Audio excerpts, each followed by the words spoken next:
Bueno, buenas tardes. Vamos a comenzar con el panel número 4 del grupo Diversidad, que coordina la profesora Angelita Martínez y que está integrado por las siguientes expositoras: Adriana Esperanza, Gabriela Bravo de Laguna, Dolores Álvarez Garriga, Jessica Gonzalo y Natalia Busalino. Bueno, le cedo la palabra, Angelita. Gracias, Lucas. A ver, no puedo.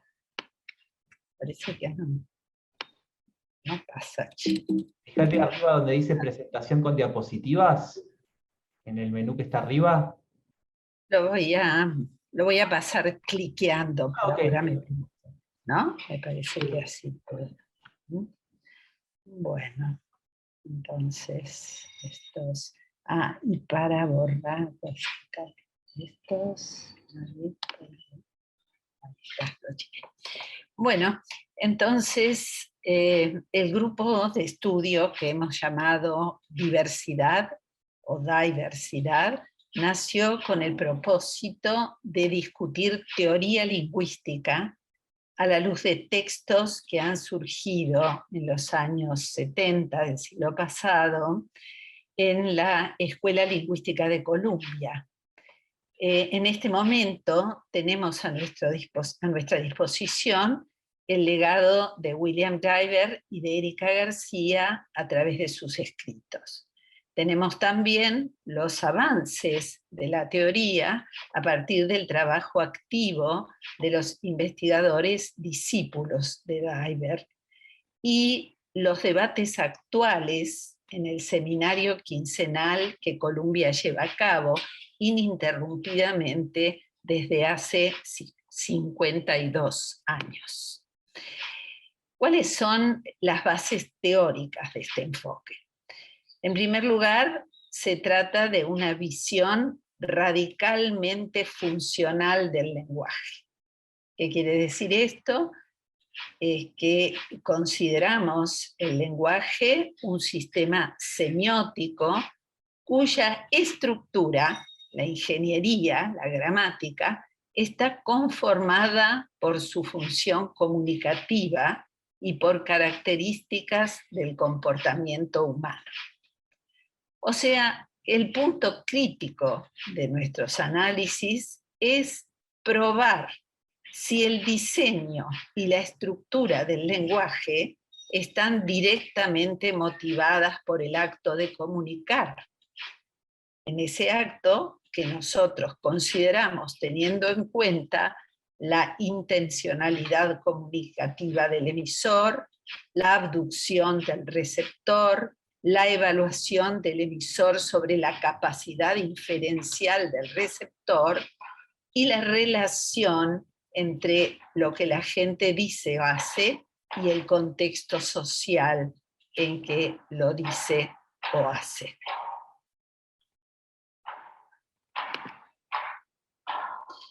Los análisis gramaticales, entonces, deben dar cuenta de la distribución de las señales lingüísticas como una interacción entre el significado de las mismas y el contexto de aparición de ellas.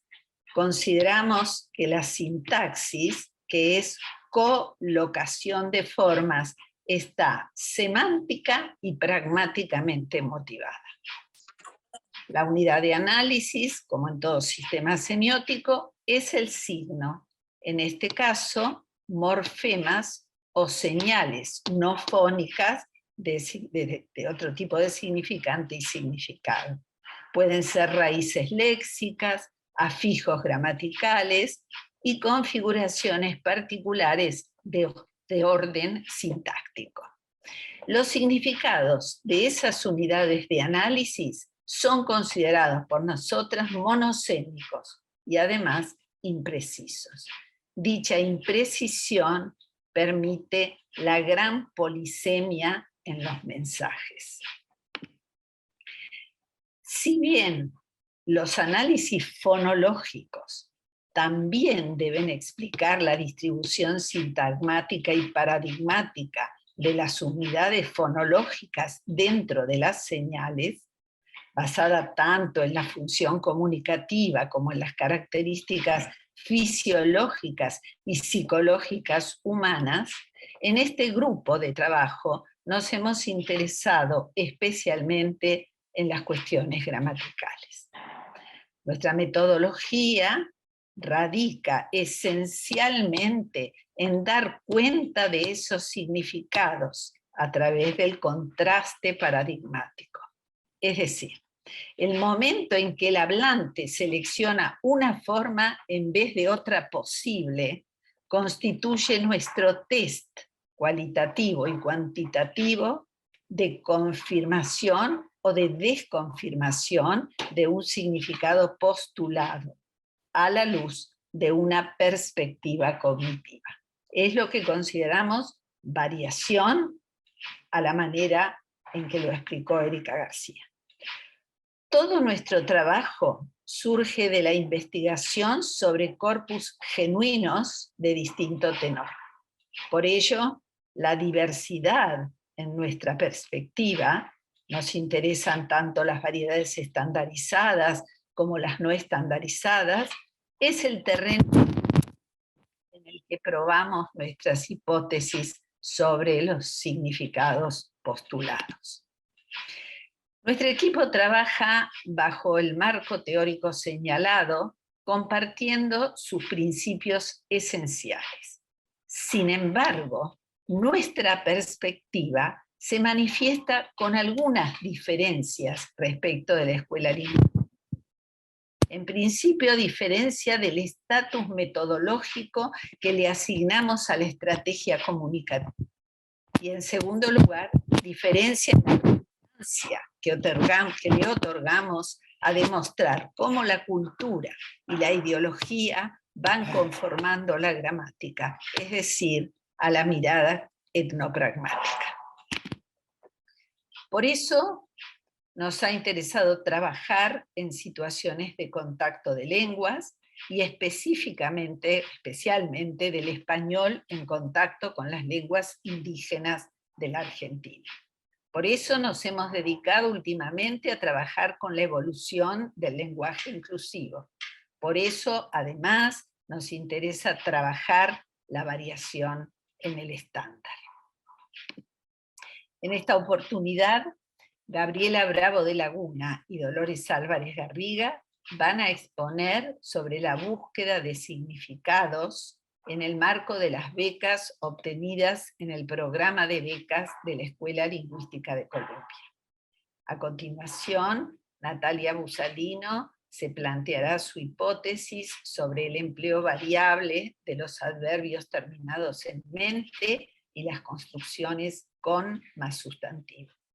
Jessica Gonzalo hará una recorrida por el corpus Cordemia como insumo fundamental para la investigación. Y finalmente, Adriana Esperanza mostrará resultados de una investigación que hemos llevado a cabo en colaboración sobre usos contrafactuales.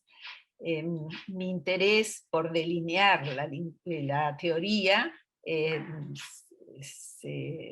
está fundamentado en que tenemos poco tiempo y entonces libero a las participantes a repetir este tema teórico e ir medularmente a los resultados de sus análisis, que son lo más interesante. Muchas gracias.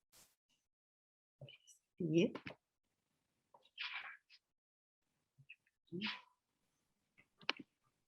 Entonces. Bueno, no sé si arranco, Angelita, ¿te parece? Sí, claro. Arrancan, no sé, ustedes dos, Gabriela sí. Y Dolores. Sí. Yo, Dolores. Bueno, muchas gracias. Muchas gracias, Lucas, por este evento. Siempre es muy bueno encontrarnos, dialogar y, bueno, y establecer así como puentes para construir y también para conocer lo que están haciendo otros y otras compañeras. Bueno, creo que mi Power lo va a compartir Gaby. Gaby. A ver, ¿ahí está o no? ¿Lo ves? Sí, ahí está, ahí está. Perfecto. Si querés puedes ponerlo como en presentación de diapositiva. ahí abajo, ¿viste? ¿Sí? La copita, ahí estamos. Vos me avisás cualquier cosa, Ahí Lola. está, bárbaro, gracias. Bueno, entonces, acá con mi compañera Gabriela Bravo de Laguna, vamos a contar un poco el estado de nuestras investigaciones en el marco de la beca de la Escuela de Lingüística de Columbia, que es una beca que tenemos desde el año 2020. Algunos puntos interesantes de discusión. Voy a iniciar con algunos puntos que tienen que ver con mi investigación particular, que tiene que ver con el significado de las formas pretérito perfecto simple, canté, y pretérito perfecto compuesto, de cantado. Y en general con algunas discusiones que tienen que ver con el paradigma de los verbos. Desde la Escuela de Columbia, hay una mirada temporal del paradigma verbal del inglés, en particular, que divide a las formas en pasado, no pasado, past, non past. Seguí. Uno más, Gaby. Desde esta perspectiva temporal, el presente del inglés no solo es usado para un evento del momento del habla, el presente, como sucede en el ejemplo 1, I have a headache now, sino para eventos del futuro también, como en 2, I have a doctor's appointment tomorrow. Pero no podemos decir, por otro lado, en términos de la Escuela Lingüística de Columbia, dicen, no podemos decir, por otro lado, ejemplos como 3, I see my doctor last Monday. Sigue.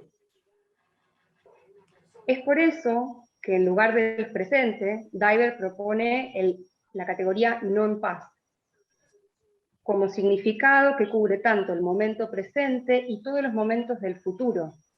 Para el tradicional pasado, como en 4, I had a doctor's appointment yesterday, Diver mantuvo la tradición y postuló el significado de past. Esto está tomado de Huffman, de Alan Huffman, de un texto de 2001. Entonces, de acuerdo con las observaciones e intercambios que hemos tenido durante los seminarios, me han sugerido que este sistema temporal del inglés podría estar funcionando también en el sistema verbal español. Y en particular entonces, sobre los significados que trabajo, sería canté, sería un past, y he cantado sería definido como un non-past before, o sea, un no pasado anterior. En español, sin embargo, lo que ocurre es que tenemos abundante evidencia de que la forma presente, que Diver define como non-past, puede ser usada en muchas ocasiones para eventos de pasado. Yo para la discusión que venimos teniendo junté mucho material de distintas fuentes, de distintos lugares, reseñas y trabajos, informes de mis estudiantes de quinto y sexto año de lengua y de literatura, entre otros material. Acá cito un ejemplo de un informe de un estudiante que habla sobre Poeta Rabioso, y dice, sobre Silvio Astier, dice, Silvio se llenó de pensamientos negativos, se pega un tiro con el fin de al menos ser alabado en su tumba, pero no muere y sigue con su pesadilla. Hay un montón de ejemplos que podemos citar en donde se producen estas incongruencias con respecto a esta categorización de past, non-past. Una me pareció muy linda, es un ejemplo de uso de formas de pasado para hablar sobre el momento presente. El ejemplo lo tomé de mis hijas jugando, que están estableciendo el juego ahí en el momento, y entonces una le dice a la otra, yo era doctora, y vos traías a tu hija porque le dolía mucho la garganta. Y yo me llamaba Maya, y vos cómo te llamabas, ¿no? Es un ejemplo de usos de pasado para un evento que se está dando en el momento. Entonces, a ver, Gaby. Ahí está. Sí. Paso esto. Pasó. Entonces, hay muchos ejemplos de este tipo de incongruencias con la categorización temporal de past, no past, pero en particular nos interesan sobre todo los ejemplos de presente para pasado, porque es este hecho empírico de que el presente no puede ser usado para el pasado lo que determina la categorización past, non-past. La pregunta que surge entonces, y es una pregunta que está es una pregunta actual que digamos, vengo formulando, es cómo logramos discriminar si este uso de presente para pasado es un non-past que resulta ser la única herramienta disponible para la explotación de un mensaje particular de eventos del pasado. 2, la consideración de un signo polisémico, o sea que unas veces ese presente significa non-past y otras, excepcionalmente, adquiere el significado de past.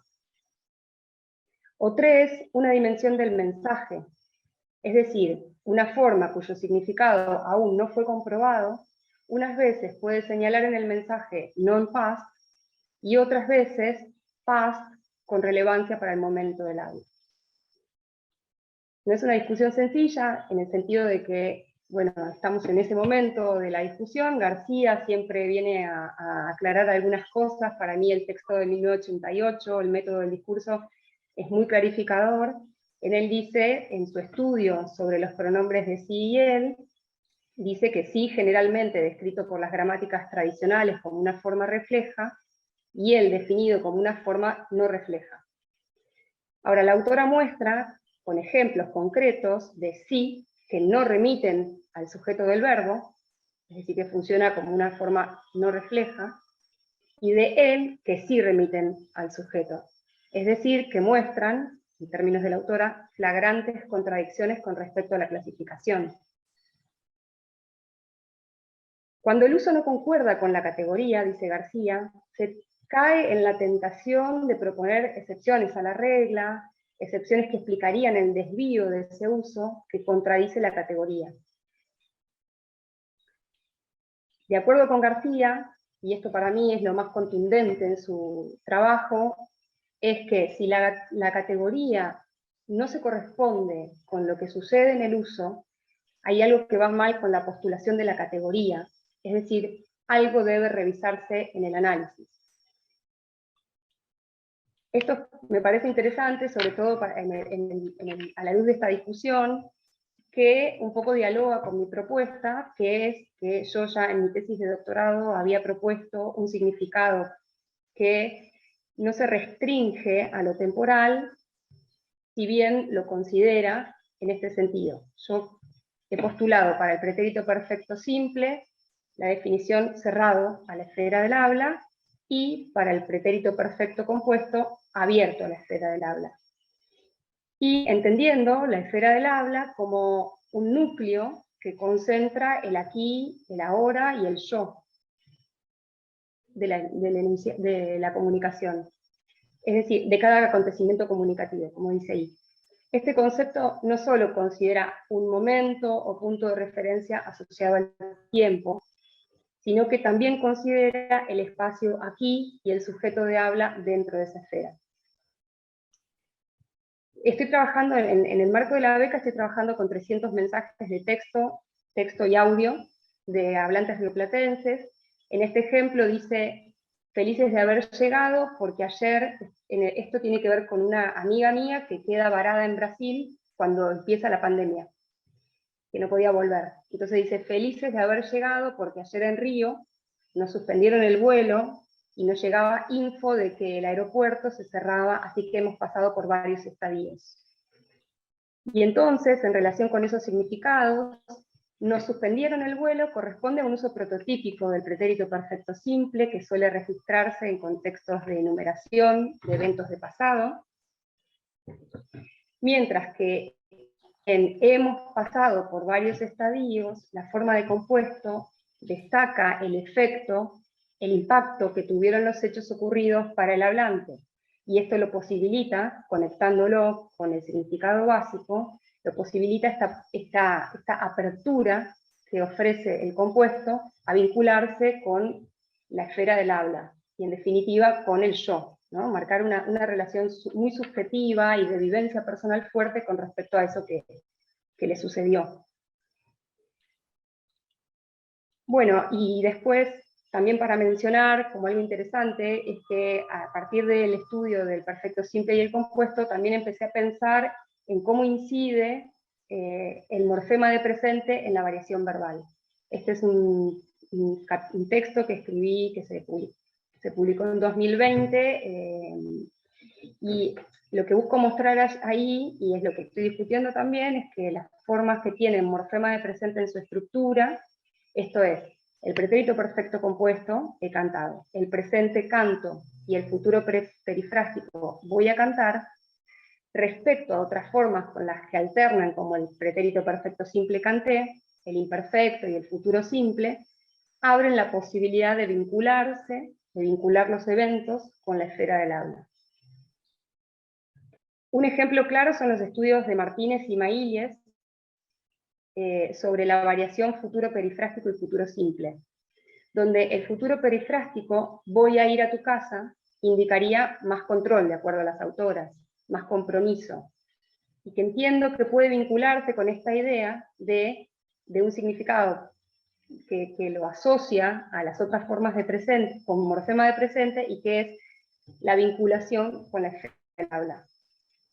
La presencia del morfema de presente, ¿no? Para la redundancia, que la presencia del morfema de presente y la posibilidad de que se abra entonces a la esfera del habla. Es decir, mostrar más control tiene que ver con esa posibilidad de marcar un presente, ¿no? Una apertura a la esfera del habla. Y que contrasta claramente con el futuro simple, iré a tu casa, en donde indicaría menos control, dado que no hay incidencia, no hay morfema de presente, y por lo tanto no hay incidencia de la esfera del habla, del yo del habla, y la posibilidad de que eso se concrete o no. Bueno, sigue Gaby entonces. Bueno, muy bien. En el marco también de la beca que estamos compartiendo con Lola, yo trabajé investigando sobre el significado básico de dos formas, de y que. ¿Cuál es mi hipótesis macro, digamos? ¿Por qué yo llegué a investigar sobre las formas de y la forma que? Porque yo trabajo con discurso referido, con narraciones espontáneas de migrantes bolivianos en La Plata, y entonces yo, sobre la base de ese corpus, considero que hay un sistema de evidencialidad fundado en el carácter icónico de la lengua, que es el que pone en juego tres formas de introducción de la palabra del otro en discursos genuinos y espontáneos. Que, de qué, y la categoría nula, cero, pero que yo no la tomé para la beca de Columbia. Este sistema entonces pondría en juego el de qué, o sea, nuestro dequeísmo, como indicador de distancia, de máxima distancia, el qué como marca de cercanía, y la categoría nula, es decir, la ausencia de alguna forma, como una máxima cercanía a los hechos narrados, como una señal de evidencia mayor. Cada forma o cada señal de la lengua es portadora de un significado básico, único e invariable, como ya lo planteó Angelita en su presentación y como Lola lo acaba de comentar con los tiempos verbales. El mismo hace un aporte significativo en los mensajes en los que esas formas o señales aparecen, y es por eso que desde nuestra perspectiva teórica es indispensable definir el significado básico de las formas, porque si no, corremos el riesgo, como ya también lo señaló Angelita, de explicar el contenido de los mensajes por el contexto en los que esas formas aparecen. ¿Cuál fue mi corpus? Si bien yo para mi tesis trabajo con un corpus de narraciones de migrantes bolivianos en la ciudad de La Plata, para la beca de Columbia trabajé con ejemplos de ese corpus, pero también trabajé con datos lingüísticos de obras literarias, de novelas breves, de autores noveles argentinos del siglo XX-XXI, ¿no? Trabajé con novelas de Juan Solá, de Camila Sosa Villada, de Gabriela Cabezón Cámara y de Selva Almada. Yo acá les muestro dos ejemplos, uno de una de las novelas y otro de mi corpus de Bolivianos en La Plata. Uno de los primeros ejemplos es de la novela Invisible de Juan Solá, que dice: y en eso de mostrar el futuro había alguna cosa demasiado parecida a la ansiedad como para pasar inadvertida. Un facsímil del terror más inmenso, que es lo indecible. ¿Será que al mismo tiempo que venías a mostrarme tus miserias, intentabas advertirme de algo? ¿De algún suceso que solo con paciencia, virtud 1000 veces más poderosa que el tiempo, podría conocer? ¿Sí? Con este ejemplo yo trabajo la forma de, acá, ¿sí? en este lugar, en esta otra, del, intentabas advertirme de algo acá, y este de acá al comienzo de la respuesta.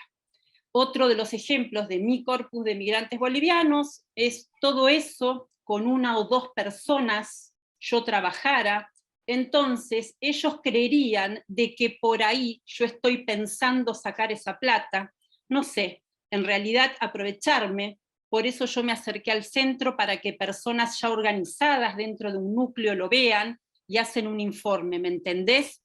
De que eso se haga bien abiertamente a todos, ¿me entendés? Que yo solamente, de que ellos no piensen otra cosa. Acá vemos la forma de más que, en la introducción de las palabras de otro dentro del relato. Bueno, este ejemplo lo voy a pasar porque si no se va a hacer muy largo. Yo trabajé sobre el significado de la forma de, con algunos antecedentes que podían ser útiles para mi mirada respecto de la irrupción de la forma de en mi corpus. Así que trabajé con la lingüística de Martinet y con la hipótesis de Concepción Company y sobre Villa Moreno. ¿Qué es lo que dice Martinet respecto de la forma de? Teniendo en cuenta que la preposición es un elemento de relación, su significación no es tan concreta como en otras palabras, es fundamentalmente informativa, aislada. La preposición tiene una significación abstracta, inserta en un contexto, queda actualizada por la función. Destaco la idea de relación que propone Martinet, destaco el valor informativo que le aporta a la presencia de la forma dentro de un mensaje, y esta idea de una significación abstracta de la forma cuando está aislada de un contexto. Sobre Villa Moreno y Company dicen que es subyacente a todos los usos, existe un significado constante, básico o primario y abstracto o esquemático de la preposición de, consistente, como decimos, en indicar una relación asimétrica entre dos entidades o eventos, estáticos o dinámicos, que son en principio diferenciables y más o menos independientes una de la otra o uno del otro. Sobre la base de esos antecedentes, yo propuse para mi beca de Columbia como una hipótesis de significado básico de la forma de, que es relación desnivelada. ¿Qué es lo que yo considero? No hay dudas que la presencia de instala una relación en los mensajes en los que aparece. D actúa como un puente entre dos extremos, uniendo dos extremos justamente, pero también distanciando esos dos extremos. Y utilicé para explicarlo la metáfora de la escalera. D estaría en el lugar de la contrahuella, ahora vuelvo, donde lo tengo el dibujito, que es acá, esto sería la contrahuella, y estos serían los dos escalones, ¿sí? Entonces, D estaría en el lugar de la contrahuella está siempre en el mismo lugar, en la estructura de la escalera es la contrahuella la que une las dos plantas, los dos niveles o los dos escalones. D aparece encadenando y desnivelando relaciones, a la vez que establece una distancia entre los elementos relacionados, que en nuestra metáfora serían los escalones de la escalera. La idea de relación desbalanceada o desnivelada tiene que ver con una conceptualización de prominencia que se infiere en el mensaje. D relaciona desnivelando, permitiendo al hablante comprender que los elementos se encuentran en un desnivel. Desde mi conceptualización de desbalance, la prominencia o focalización es una consecuencia del significado de D que se infiere en el mensaje. Es decir, D lo único que aporta es la idea de relación y de desnivel. Si uno de los elementos está en un plano de mayor prominencia o en un plano de menor prominencia, eso es una inferencia del mensaje y tiene que ver con la intención comunicativa del hablante. Lo voy a mostrar un poquito en el ejemplo que yo les había propuesto al principio de la novela de Juan Solá, que ya se los había leído, ¿no? Si nosotros vemos cuál es el contexto de emisión, quien se encuentra narrando acusa a otro, ahí a su interlocutor, ahí dentro de este redondo, de mostrarle, de deformarle la realidad, y en esta discusión se manifiesta el final caótico y paulatino de una relación que era conceptualizada como algo mucho más que una relación afectiva, era concretamente el existir. No sé si se acuerdan del ejemplo, y en eso de mostrar el futuro, había alguna cosa demasiado parecida a la ansiedad como para pasar inadvertida, un facsímil del terror más inmenso. Bueno, sigo adelante. ¿Será que al mismo tiempo que venías a mostrarme tus miserias, intentabas advertirme de algo, de algún suceso que solo con paciencia podría conocer? ¿Cuál es la explicación del ejemplo? D relaciona distanciando términos. Mantiene la idea de individualidad, pero marca una individualidad de cada uno de los términos que está relacionando, pero marca una relación. ¿Por qué digo que D relaciona desnivelando? Ubica el segundo componente en otro nivel. Acá me falta, que se me borró, no sé por qué, debe estar superpuesta. Yo tengo aquí una flecha que sube, que muestra que puede estar para arriba el segundo componente, pero falta una que muestre que puede ir, para abajo. ¿Por qué? Porque se encuentra en un plano de mayor prominencia o de menor prominencia uno de los dos elementos, es una inferencia del mensaje. D solo aporta la idea de desnivel. El significado de la forma D nos indica que hay una relación y que esa relación ubica al segundo término, al segundo miembro de la relación en un plano diferente respecto del primero. La identificación de ese lugar, o sea, arriba o abajo, es una inferencia del mensaje. Si nosotros vemos en la pregunta, ¿intentabas advertirme de algo, de algún suceso? D marca esa relación desnivelada entre advertir y algo. Algo es el contenido de la acción de advertir. No sabemos qué es algo, cuál es su contenido. Necesita ser develado en la estructura del mensaje. El narrador inicia la respuesta a la pregunta que él mismo se hace con la forma D, en un primer plano, y la ubica en ese primer plano por lo siguiente, para poner en relación algo, que está acá, y suceso. Ese algo acerca de lo que el otro intentaba advertirlo es un suceso, un acontecimiento. Es decir, agrega información respecto del contenido de la advertencia. Es decir, este D está relacionando con ese algo que es el contenido de la advertencia. Sin dar muchas precisiones. Sabemos que algo es un suceso, pero no sabemos qué tipo de acontecimiento. Entonces D aparece encadenando relaciones, y en ese encadenamiento va distanciando el contenido de aquello que no quiere decir con precisión, que es el contenido de la advertencia, que primero nombró como algo, y luego como suceso, y que al final del fragmento nos enteramos que es el contenido del futuro que ese otro tiene la pretensión de señalar. Es decir, D relaciona desnivelando, ubicando en diferentes planos del fondo, eso, demostrar, facsímil del terror, advertirme de algo, de algún suceso. Y relaciona distanciando en el plano del mensaje una entidad de su contenido semántico.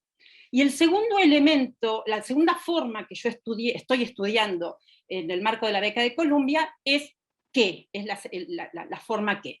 Yo propuse como significado básico de la forma qué, como hipótesis, vinculante con información esperada. Y lo trabajé también con estos dos ejemplos de estos dos corpus, y acá yo les voy a mostrar un ejemplo de mi corpus de migrantes bolivianos. Lola, cualquier cosa decime del tiempo, porque no lo estoy controlando. Gaby, ya estamos pasaditas 2 minutos.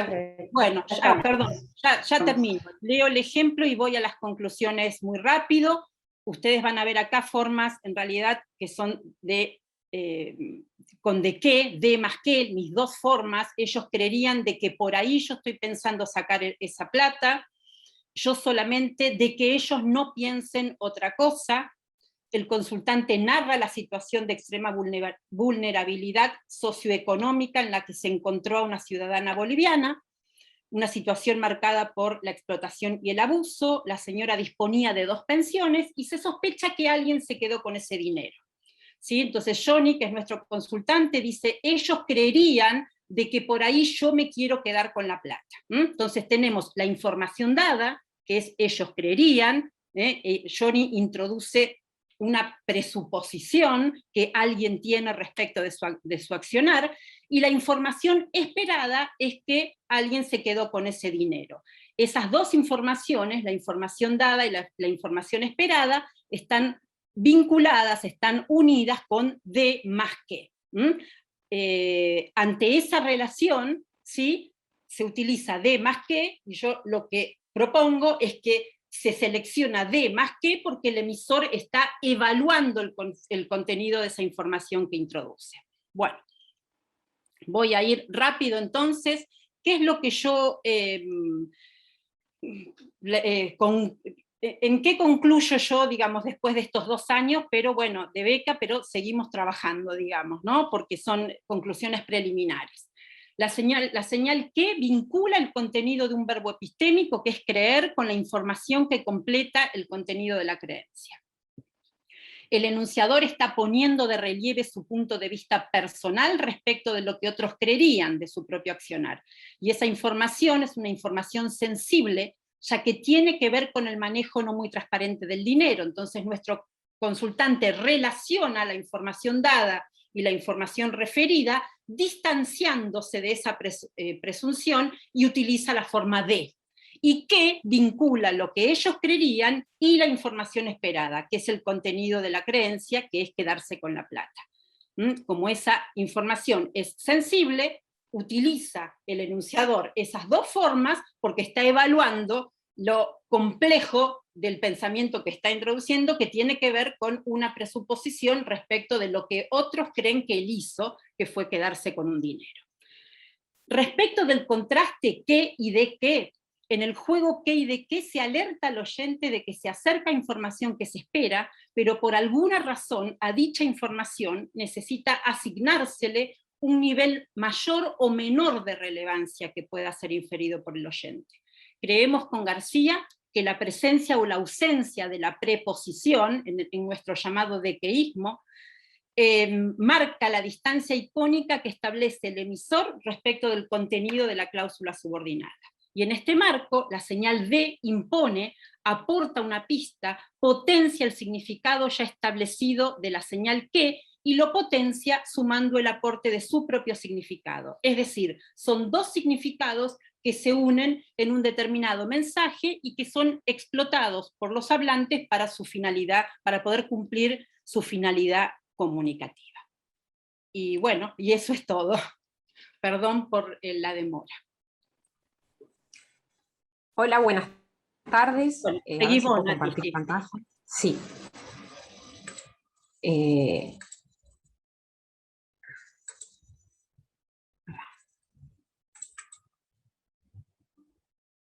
Ahí está.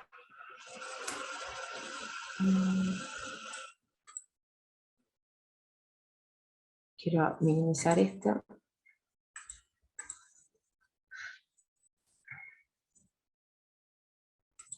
Ahí está.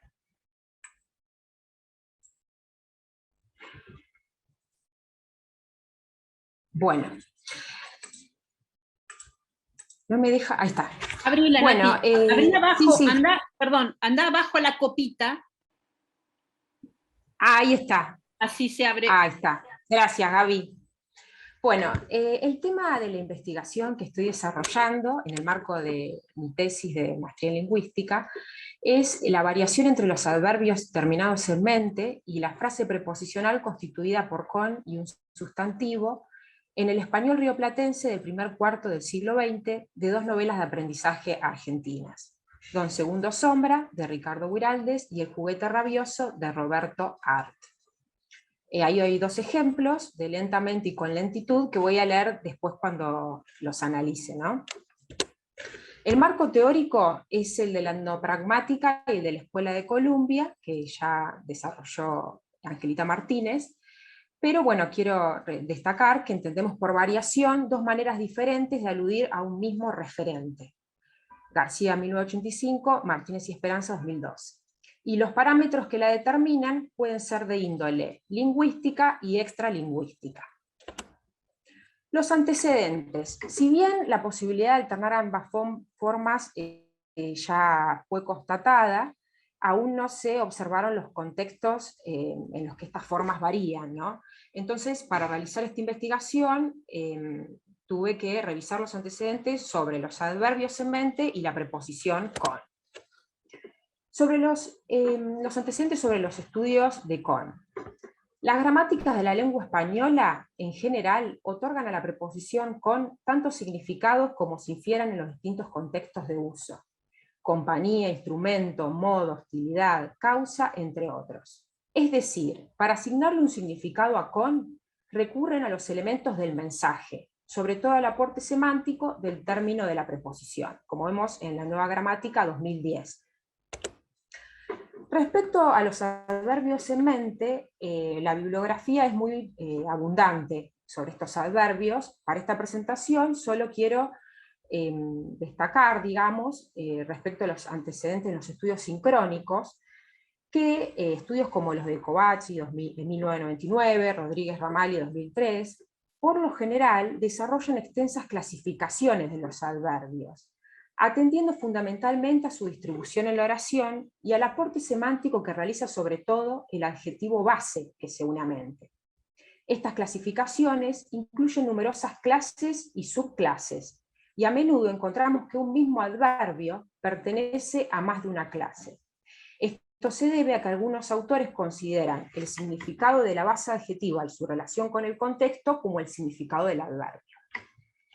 Yo voy a trabajar con el significado básico de las formas. Para el caso de los adverbios en mente, postulé, siguiendo a Concepción Company 2014, el significado básico del modificador evaluador. Company sostiene que estos adverbios poseen un significado básico general común, porque todos terminan en mente, porque todos tienen una raíz adjetiva, y porque comparten capacidades de distribución. Este significado básico general es abstracto y ahí se añaden distintos matices que tienen que ver con el contexto, su posición, la base adjetiva, el alcance, ¿no? Y ese significado que postula Company es modificador evaluador. Martínez de 2009 propone para la preposición con el significado básico de adjunción o adyacencia, a partir del cual pueden inferirse todos los significados que surjan de los mensajes: compañía, medio, modo, instrumento, hostilidad, entre otros. Luego de postular estos significados básicos, digamos, estoy en condiciones de postular la hipótesis principal del trabajo, que es que la variación entre los adverbios en mente y la frase preposicional con más sustantivo recorta la sustancia semántica de la modalidad. Y más específicamente cubre el segmento que va cognitivamente del modo propiamente dicho al instrumento. Si bien ambas formas en variación son modificadores, verbales fundamentalmente, y expresan el cómo se realiza la acción, la frase preposicional adopta una perspectiva más instrumental por el aporte significativo de sus morfemas constitutivos. La preposición con significa adjunción o adyacencia, y el sustantivo es más apto para expresar una entidad que el adverbio. La frase preposicional se pega más al verbo, es decir, aparece pospuesta, preferentemente pospuesta, al verbo para expresar con qué se realiza la acción. Por otro lado, el significado básico de los adverbios en mente es modificador evaluador, ¿no? Y señala una evaluación del hablante de la escena representada en el mensaje, expresando el cómo se realiza la acción. Esta evaluación puede ser incluida por el hablante en distintos lugares de su discurso, para satisfacer sus necesidades comunicativas de marcar el modo en que está evaluando la escena. En este trabajo analizo el aporte de los significados básicos al contexto, observando la racional cognitiva, la congruencia entre dichos significados básicos y los contextos de uso. Y así estoy en condiciones de empezar a observar cuáles son los rasgos contextuales que motivan el uso alternante de estas formas. Actualmente estoy trabajando con la siguiente subhipótesis. la elección de los adverbios en mente se ve favorecida en contextos donde hay metáforas, mientras que la elección de la construcción modal coma sustantivo se ve favorecida en contextos cuyo sentido es menos metafórico. Observamos que en contextos metafóricos puede ser más congruente la elección de ese significado del modificador evaluador, puesto que el hablante puede construir metáforas para expresar su evaluación de la escena. Por el contrario, la construcción modal coma sustantivo se verá favorecida en contextos menos metafóricos, por el significado de adjunción o adyacencia del morfema gramatical con, que tiende fundamentalmente a pegarse al verbo expresando el con qué se realiza la acción, y así adjuntarle una característica. Bueno, llamo a la variable contextual más menos metáfora, porque puede haber metáforas en el contexto, pero lo que yo voy a mirar sobre todo es si la forma en variación, o sea, los adverbios o la frase preposicional, forma parte de una metáfora. Eso es lo que voy a medir, digamos, y a observar. Consideramos el concepto de metáfora propuesto por Lakoff y Johnson, que dicen que nuestro sistema conceptual es en gran medida metafórico, y este hecho determina la manera en que pensamos y cómo actuamos. Ahora sí voy a leer los ejemplos que cité al comienzo, son extraídos de Don Segundo Sombra, y dicen así: la lengua dijo, parece que la tenés pelada. Comprendí y se me encendió la cara. Don Segundo temía una indiscreción y prefería no conocer. Un rato largo quedamos en silencio, y el diálogo interrumpido entre el forastero y el domador volvió a arrastrarse lentamente. El ejemplo 2 dice: afuera vamos a tener más lugar, y salió. Lo seguimos. El forastero se quitó al lado de la puerta las espuelas, se arrolló el poncho a la zurda y sacó con lentitud el facón, como si hubiera olvidado su reciente extravío, compadre risueño.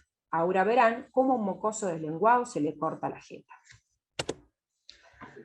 Bueno, un análisis cualitativo de la relación entre el significado básico y el contexto nos permite ver que en 1 se evalúa a través de una metáfora cómo se retoma el diálogo, ¿no? Cuando dice el diálogo volvió a arrastrarse lentamente. Y en 2, la frase preposicional modifica la acción con un valor instrumental menos metafórico, marcado concretamente en el contexto por la presencia de la palabra facón. El forastero sacó con lentitud el facón. En 1 encontramos que cuando se retoma el diálogo entre el domador y el forastero, este volvió a arrastrarse lentamente, es decir, como si fuera una cosa o una persona, las palabras se arrastran, señalando entonces el esfuerzo que implica retomar el diálogo luego de la impertinencia cometida por el joven.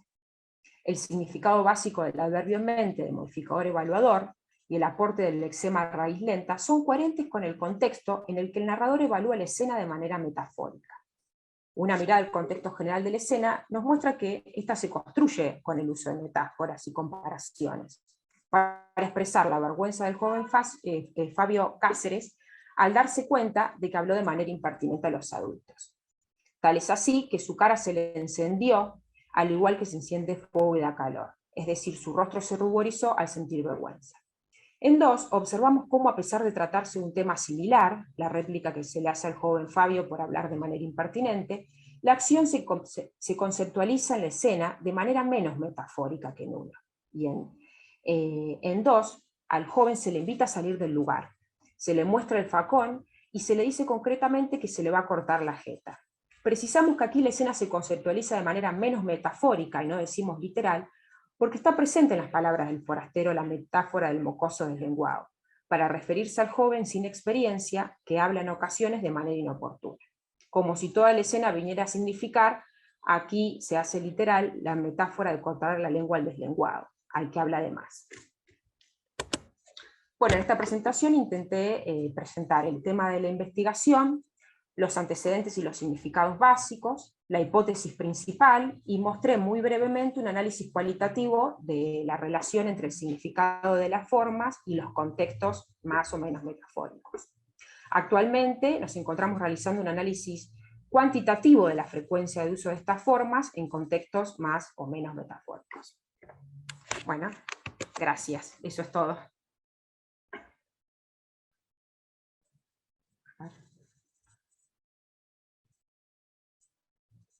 ¿Para qué la tengo que...?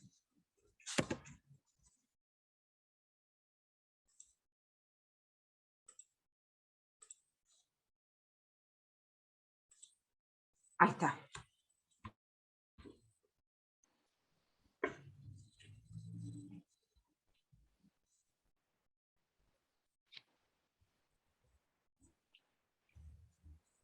Bueno, seguiría yo, a ver si puedo poner la opción de compartir pantalla.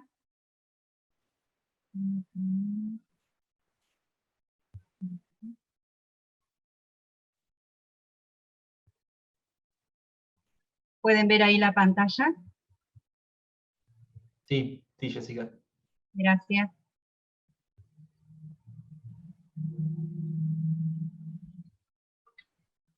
Bueno, yo soy Jessica Gonzalo, profesora en letras. Actualmente formo parte del equipo de estudios diversidad y me encuentro haciendo la tesis de la maestría en lingüística acerca del corpus Cordemia. Es por eso que esta exposición se focalizará en caracterizar el corpus y dar cuenta de su potencial como fuente para la investigación. Aparece entonces la pantalla de Cordemia, que es la pantalla de inicio, ¿sí?, que está en el sitio ARCA. Cordemia es una colección de acceso abierta a la comunidad.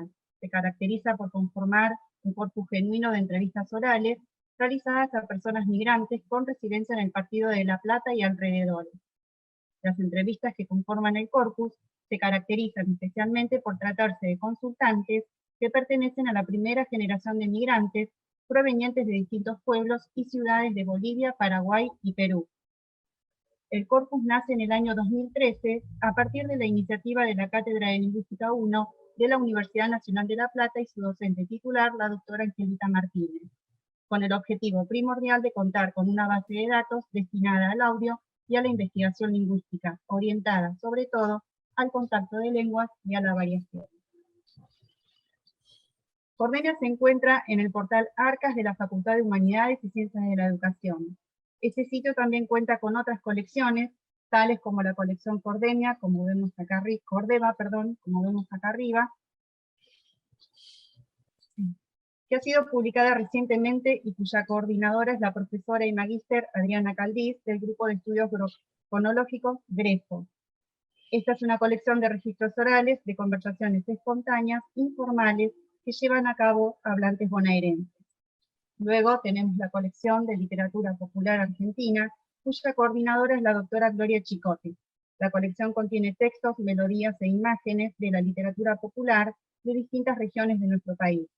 Y completa la serie la colección Cordemia, que como anunciamos, es una colección de entrevistas orales efectuadas a migrantes, con sus correspondientes transcripciones ortográficas. Las entrevistas se caracterizan por ser semidirigidas, contienen preguntas que han sido elaboradas por el equipo a fin de obtener un tipo de información específica y de dar un carácter homogéneo al corpus.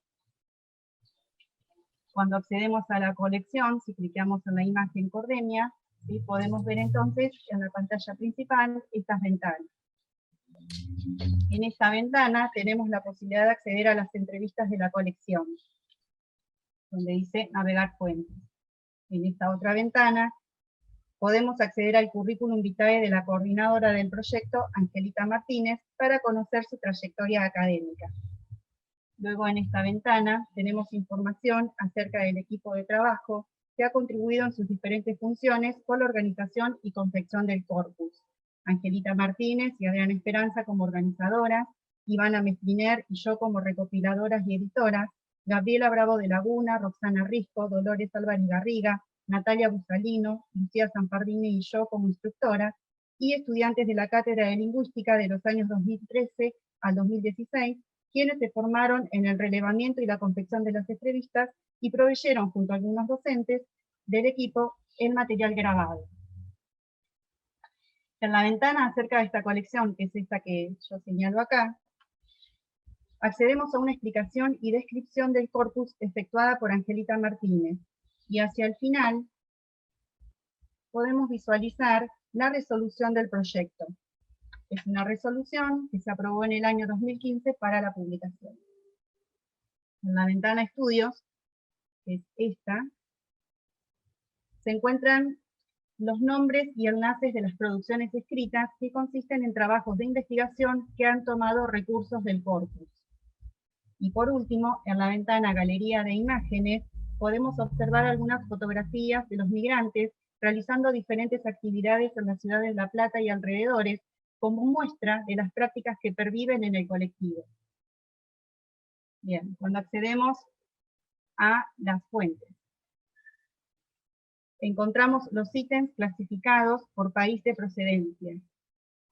En este caso tenemos entrevistas a migrantes bolivianos, entrevistas a migrantes paraguayos y entrevistas a migrantes peruanos. También hay información de las fechas que abarcan las entrevistas y la cantidad de archivos de audio y de documentos de transcripción al día de la fecha. La flecha indica que si hacemos clic en el signo más, se van a desplegar todas las entrevistas que corresponden al ítem de ese país. Aquí están todas las entrevistas, en este caso, a migrantes bolivianos. Entonces encontramos desplegadas todas las entrevistas con sus respectivos datos, tales como, en esta zona, acá encontramos las características del entrevistado, lugar de procedencia en su país y oficio, así como también duración del audio y cantidad de páginas de transcripción. Cuando accedemos a una de las entrevistas, disponemos de información acerca de quién es el autor y las editoras, entre otros datos, que sería en este espacio. En este espacio de acá de la derecha. El sector alcance del documento, que es esto que se ve acá, consiste en una descripción y narración acerca de información relevante de la entrevista. En este sector disponemos de la transcripción, en este otro, con la posibilidad de ampliarla para su mejor visualización. Acá lo está indicando, esperen que se me pierde el cursor, la flechita indica esta posibilidad de desplegar la transcripción. Y acá arriba se encuentran los comandos de audio, los comandos del audio para poder escuchar el audio de esa entrevista en particular. Hacia la parte inferior encontramos el ítem identificador de esa entrevista y la posibilidad de descargar el audio en este icono que dice MP3. Bien. ¿Qué es lo que podemos hallar en este corpus?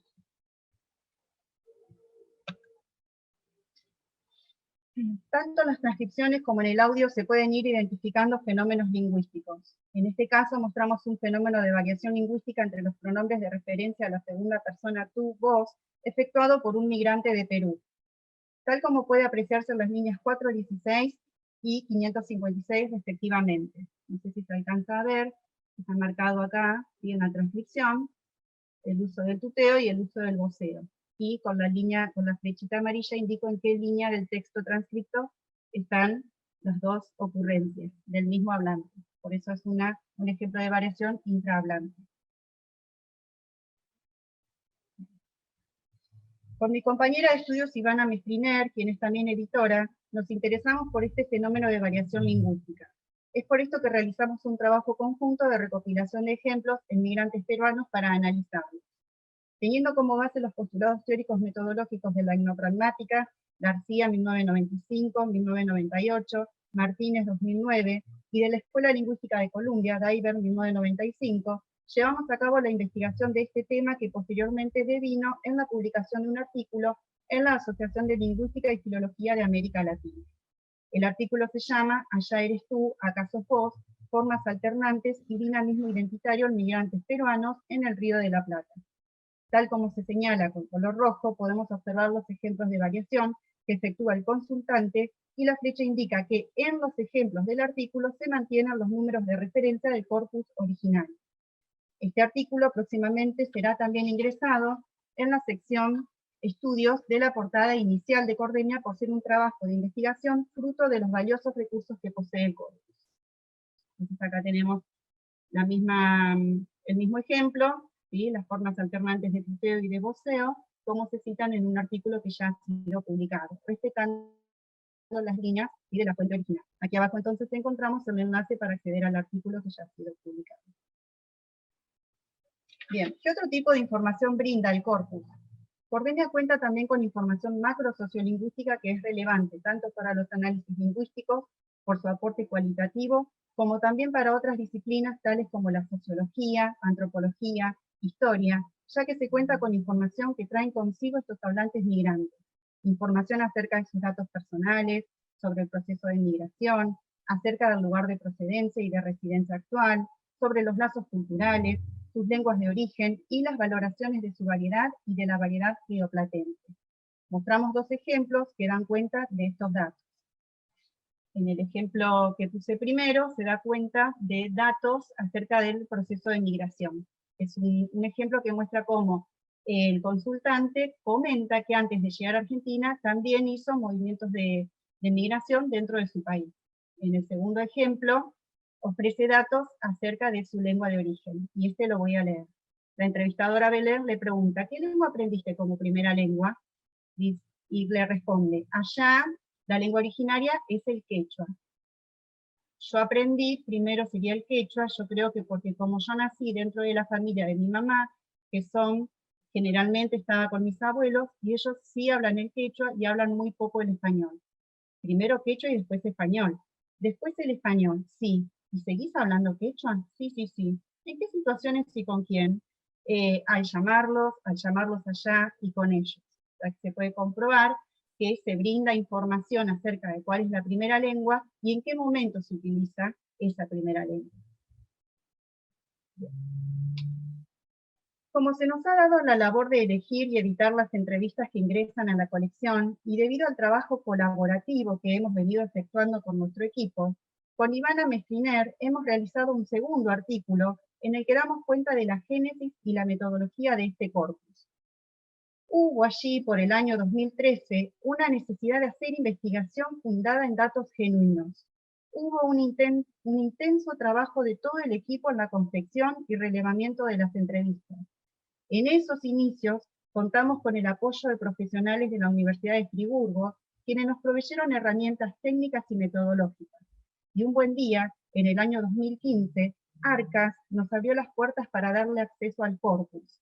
Hoy seguimos trabajando y formándonos para hacerlo crecer. Este artículo que hemos efectuado trata precisamente de los pasos que hemos dado. Es por esto que allí desarrollamos las características y la conformación del corpus, las características de las entrevistas, mostramos con ejemplos los diferentes datos que provee. En cuanto a la investigación específica, hacemos una exposición y breve raconto de las afiliaciones teórico-metodológicas, mostramos ejemplos de casos de variación lingüística, y finalmente hacemos una reflexión que da cuenta de la experiencia de edición y de su proyección a futuro.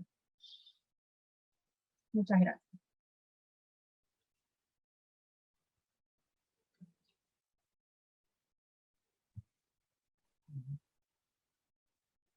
De ahí medio rápido, ¿no?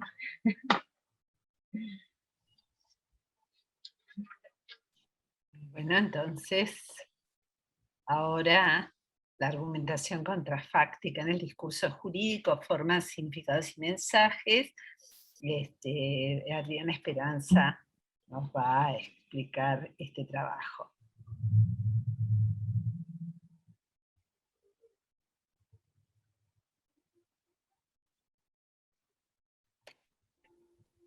Estás muteada, Adriana, no te estamos escuchando.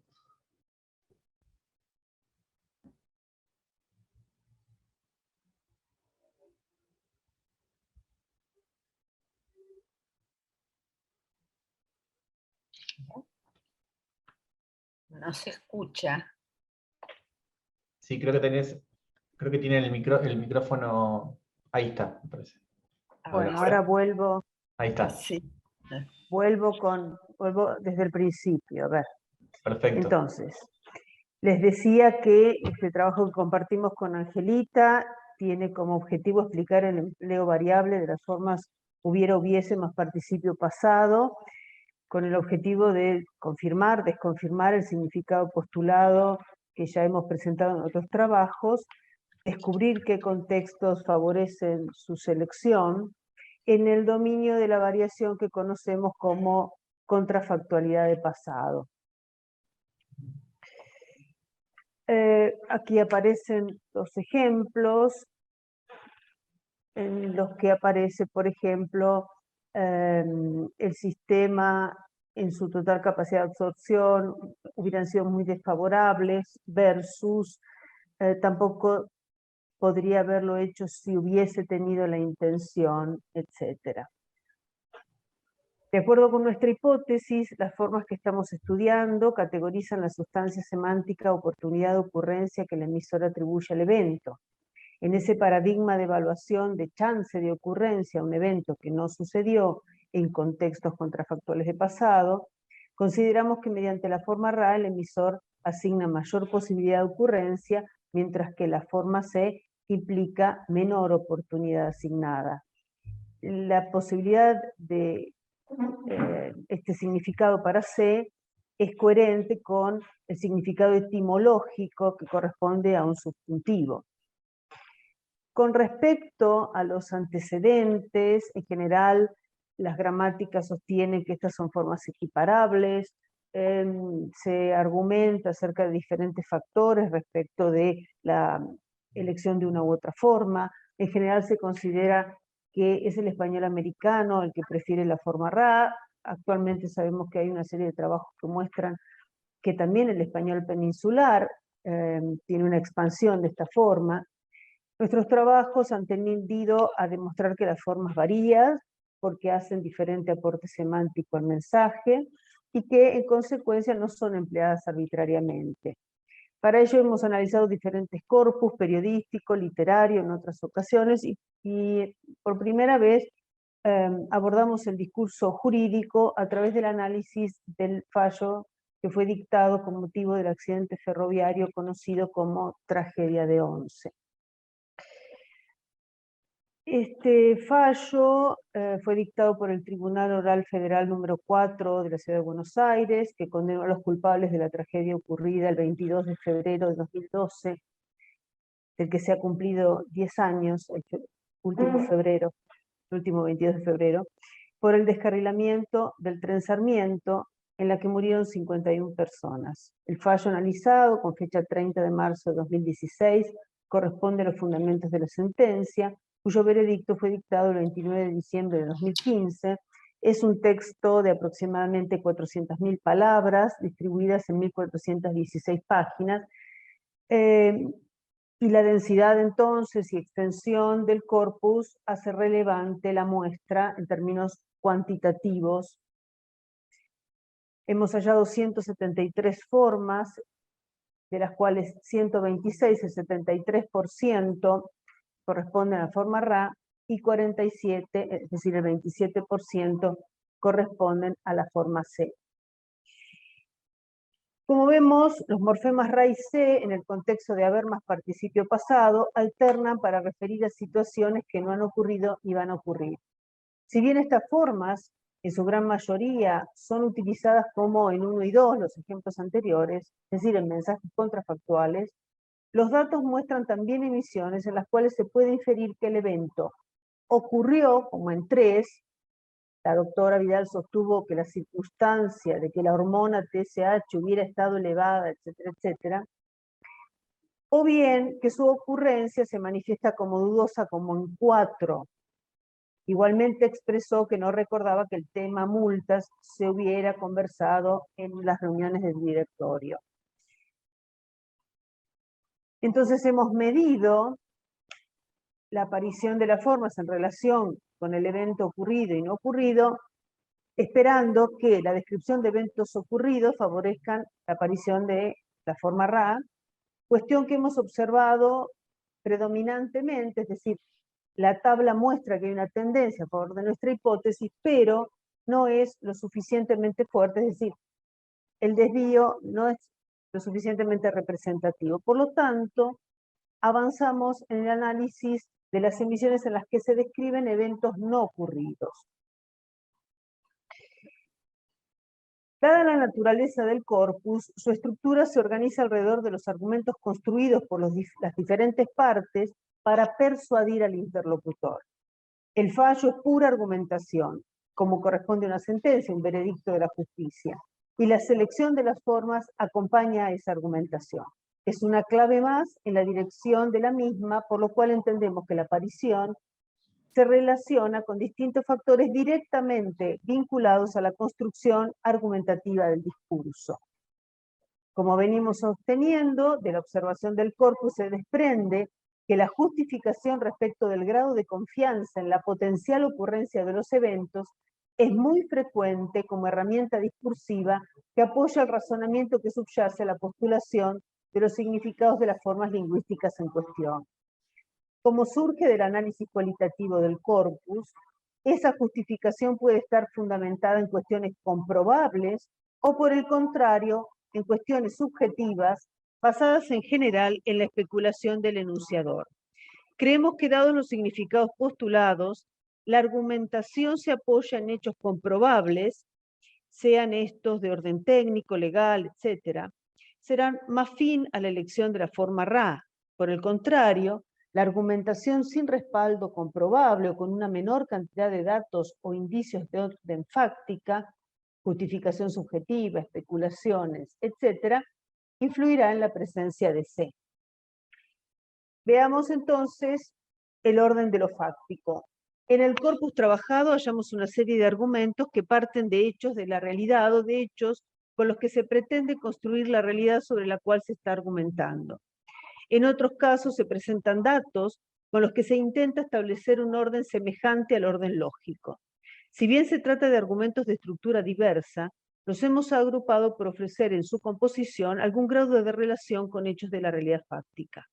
Observamos que consistentemente este tipo de construcciones en sus distintas manifestaciones favorece la presencia de ra.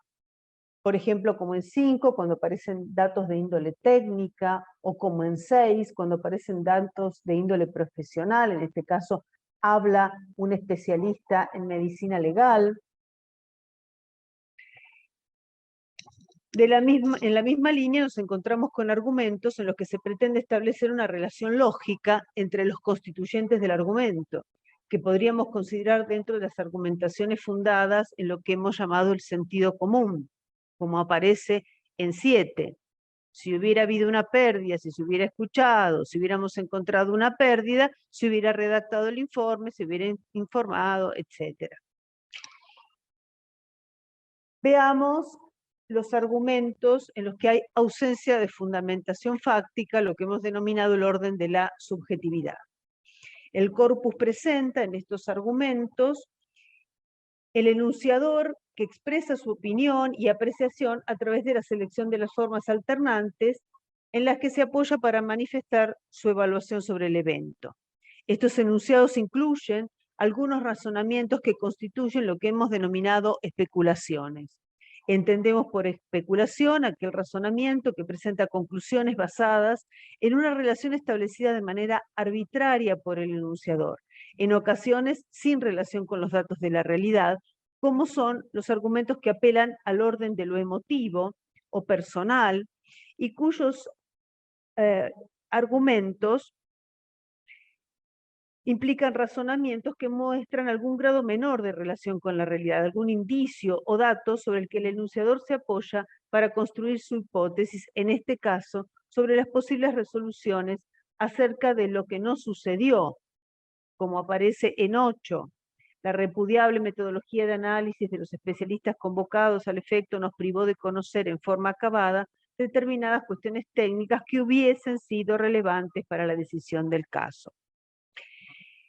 Siempre en el plano de la subjetividad, hallamos enunciados que presentan argumentos del orden de lo personal, que apelan a la responsabilidad de los involucrados, como se observa en 9. Aquí el enunciador dice: la empresa nunca me otorgó el poder de administración que me hubiese permitido a mí realizar un uso inapropiado de los fondos, etc.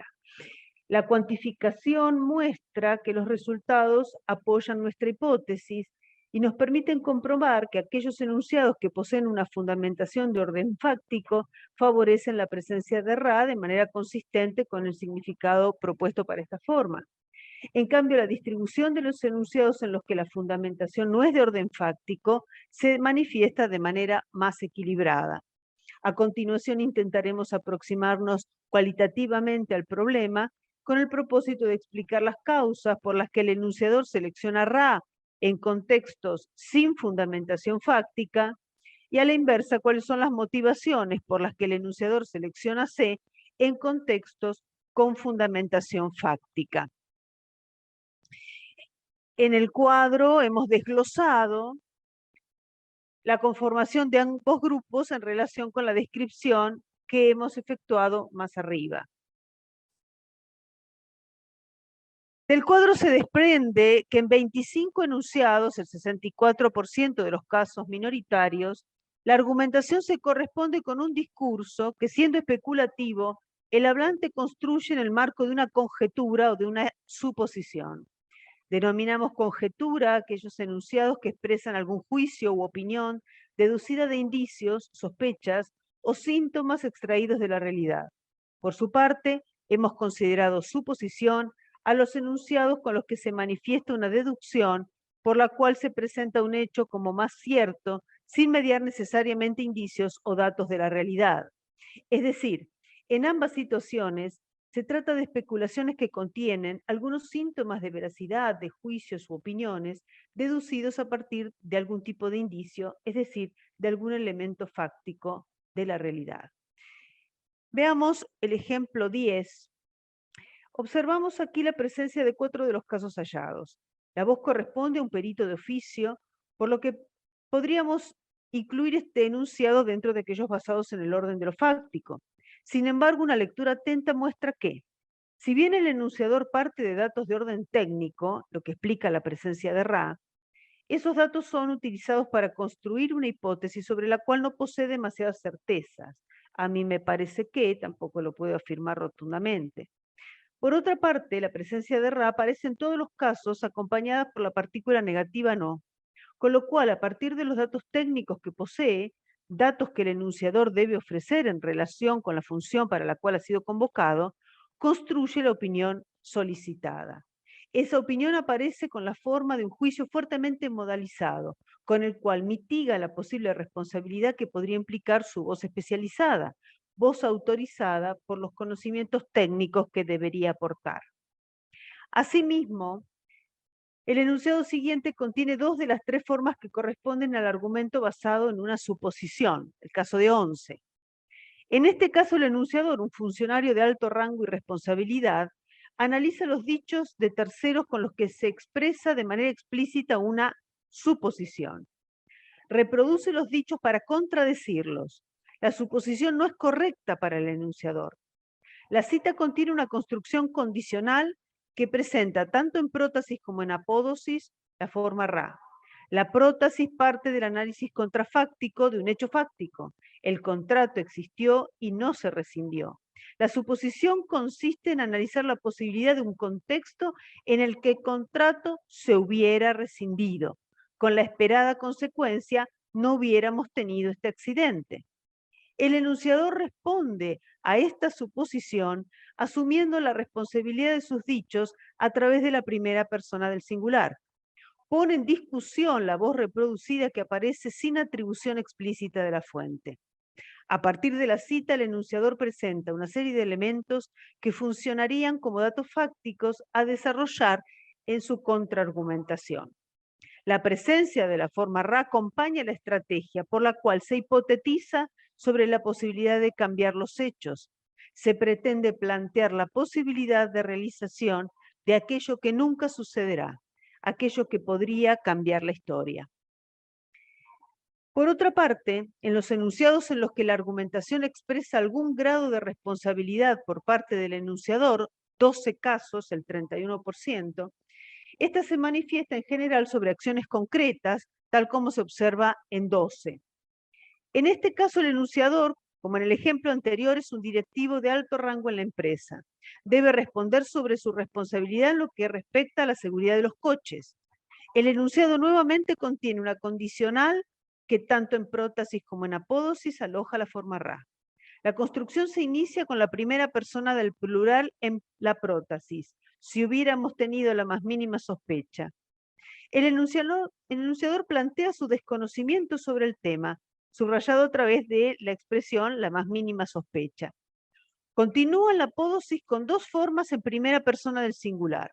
En el primer caso, la forma verbal aparece introducida por la partícula negativa no hubiera permitido, seguida del adverbio jamás, y una mención de orden personal que le otorga mayor dramatismo a la declaración.